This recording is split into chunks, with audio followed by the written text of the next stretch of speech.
I thought I'd show you a little bit on how I make my house seasoning and my meat rub. Due to my wife's allergies, I had to alter my spices, and you'll notice that I don't have salt or paprika in my house seasoning and my rub. We I'm 63 years old. I'm having to watch my salt intake, and the doctor told me I had to watch my weight.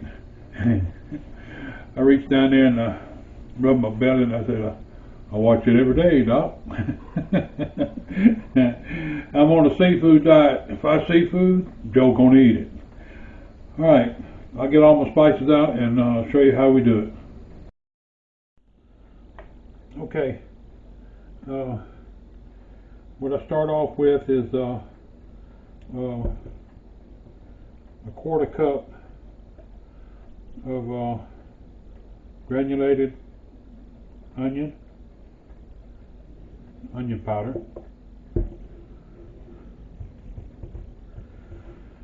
and then a quarter cup of granulated garlic powder,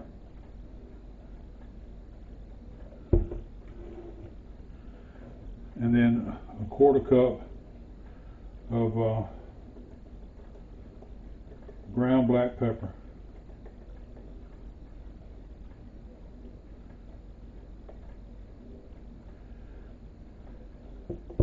Now, if you want to make a larger portion of this, it's always equal parts.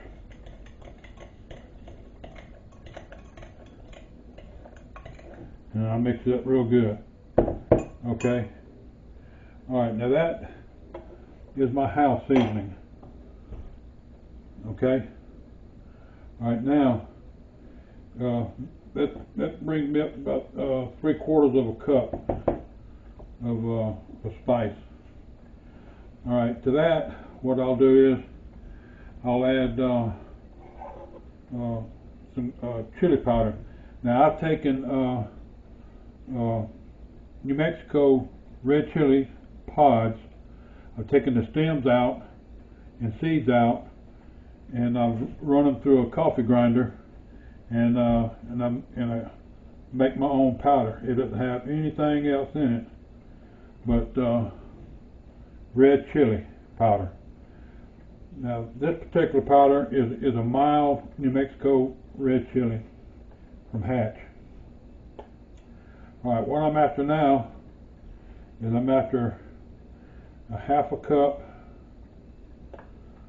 of chili powder.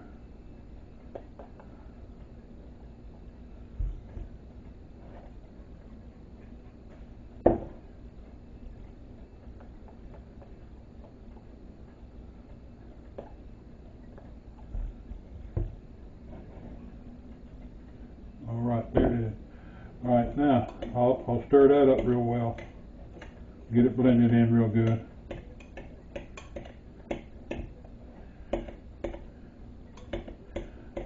Alright, now if you wanted to add something else to this, this is a little trick my grandmother showed me years ago on her when she was mixing up flours to make sure that she had the right amount of salt and black pepper and all in her flour.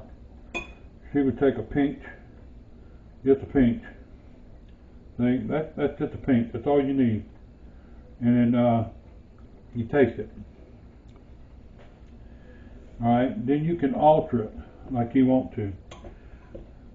You can add a little bit more of this. You can add a little bit more of that. You can put sugar in it, brown sugar. You make it up just like you want to. Okay? Make it to your taste buds. Okay? Now, if you're new to barbecuing or cooking, by all means, go and buy an over the counter spice, and then when you perfect getting your meat brown just right, then you can start making your own from scratch. Okay, what I've got is a right at a 4-pound boneless Boston butt, and what I'm going to do for my binder is I'm going to put some pickle juice on it. Oh yeah, don't go ooh yet, okay? All right, I'm going to pour some in this jar. And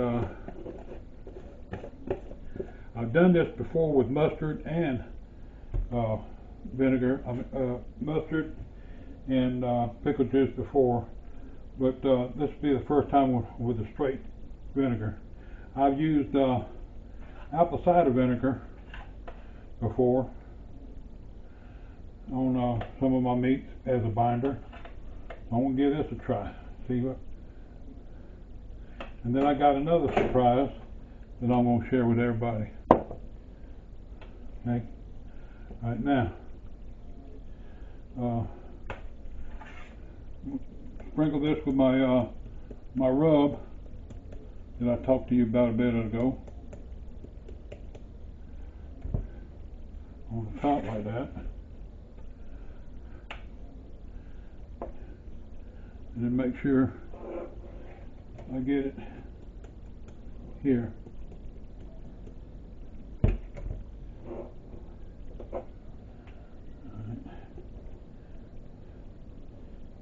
Get it on here liberally.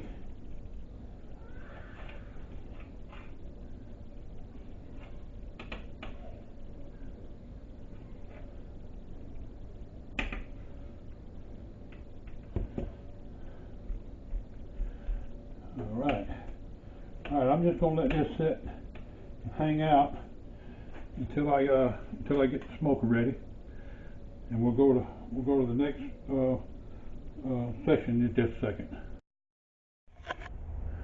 All right, everybody knows I got a rotisserie in my cabinet smoker.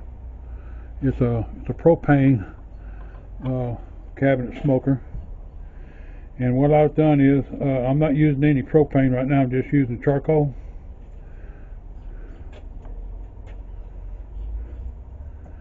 Now, I've been using this with the door closed, but I was watching a video,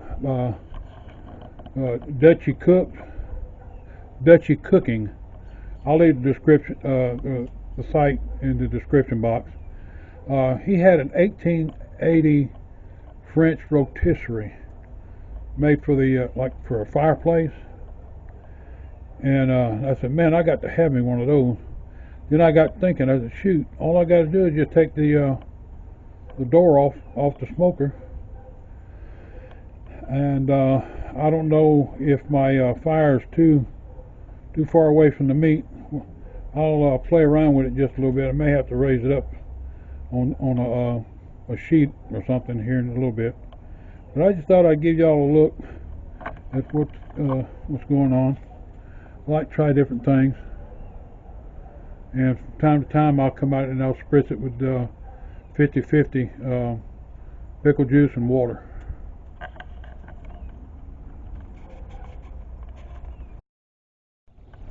I did have to raise the charcoal up. I put it up on a shelf, and the meat's starting to turn shiny now, so I guess the fats are starting to melt. But actually it's pretty peaceful out here, drinking a cup of coffee and watching this. It's kind of like looking in a fireplace, or a campfire if you will. It's 47 degrees, 2 o'clock in the afternoon. So I'll keep you posted. Okay, here we are about the 2-hour mark. I just temped it and it's at 142. I found out that if I bank the coals back toward the back of the smoker, and let the heat and the flames go up the back. Kind of worked a whole lot better. But I'm pretty satisfied with it so far.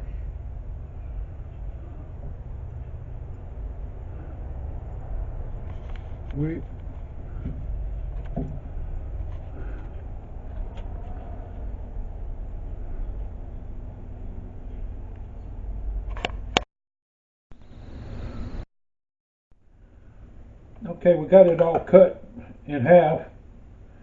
Just want to let y'all see how juicy it is. Look at all that juice on the cutting board there, and that's pretty cool outfit. I'm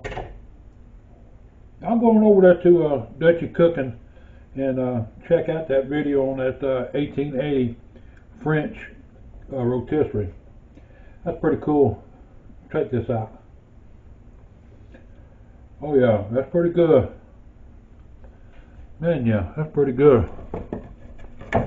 The whole time I was cooking, I would periodically throw some cherry chips on top of the coals, and it's got a nice flavor to it.